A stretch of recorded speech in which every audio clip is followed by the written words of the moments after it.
siguradong ilinaw ang mga mata dahil ito ay mayaman sa bitamina at minerals. Ang Kaya, marami ang benepisyo na tinatagay ng ampalaya at dahon nito.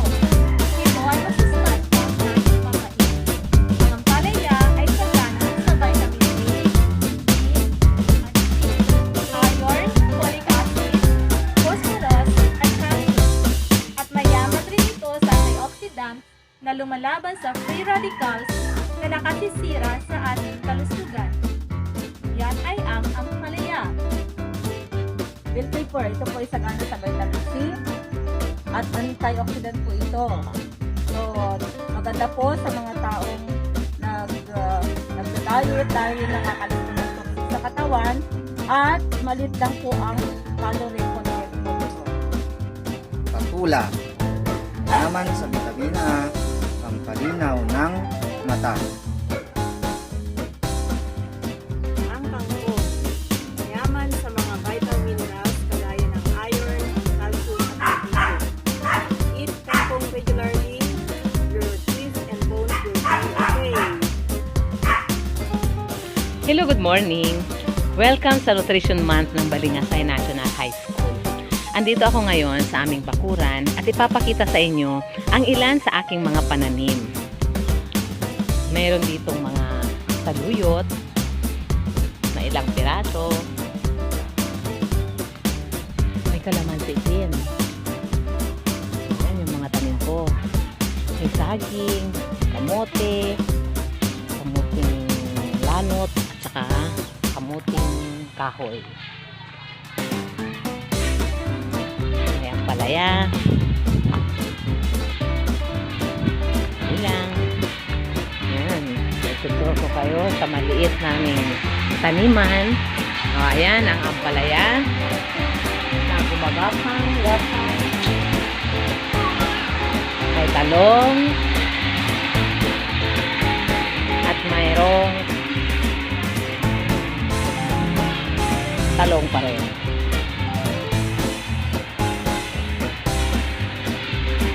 So, walang masyadong place. Walang masyadong lugar na mapagtataniman. Kaya, pagdamutan nyo na po yung aming maliit na garden dito sa likod. Pasensya na po kayo. Hindi masyadong prepared. Pero at least, may mga tanim naman na pinagtiyagaan ng mga panahon na may oras. Yung mga tanim ko, may sili, saging, kamote, at kung ano-ano lang. Sana nag-enjoy kayo. Salamat! Happy to serve!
Morning everyone! Narito tayo sa aming hardin. Sabi nga ng kanta, bahay kubo kahit munti, ang halaman doon ay sari-sari. Ganitong pagkakalarawan ng aming munting hardin na aming bilang pagtugon sa programa ng DepeEd na paggawa ng hardin sa bakuran ng tahanan. Ganon din naman ngayong panahon ng buwan ng nutrisyon ay pinapakita namin ang aming pusong pagsuporta sa programa ng DepeEd na Nutrition Month. Halina at bisitahin natin ang aming munting hardin.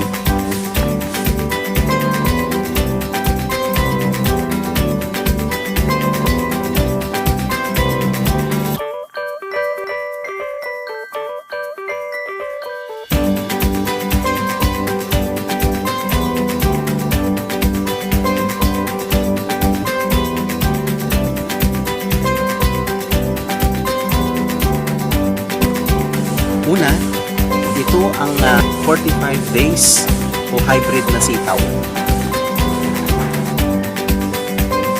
Pangalawa, ito ang aming tanim na native na sitaw.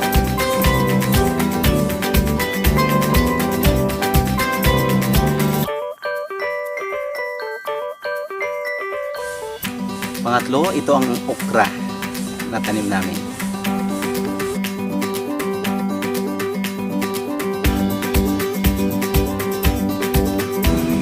Ito naman ang tanim naming kalabasa.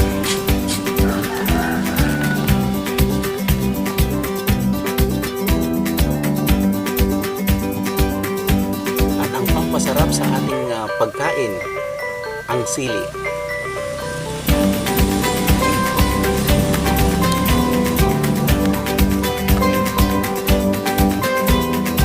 At ang tangkoy.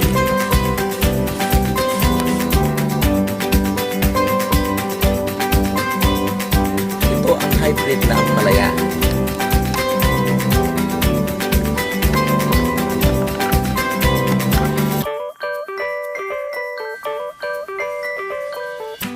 Ang ampalayang ikaw.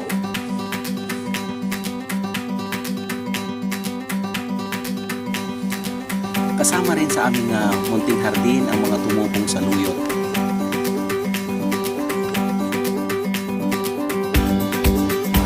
Ang malunggay na namumunga ng humigit kumulang na 1 metro ang haba.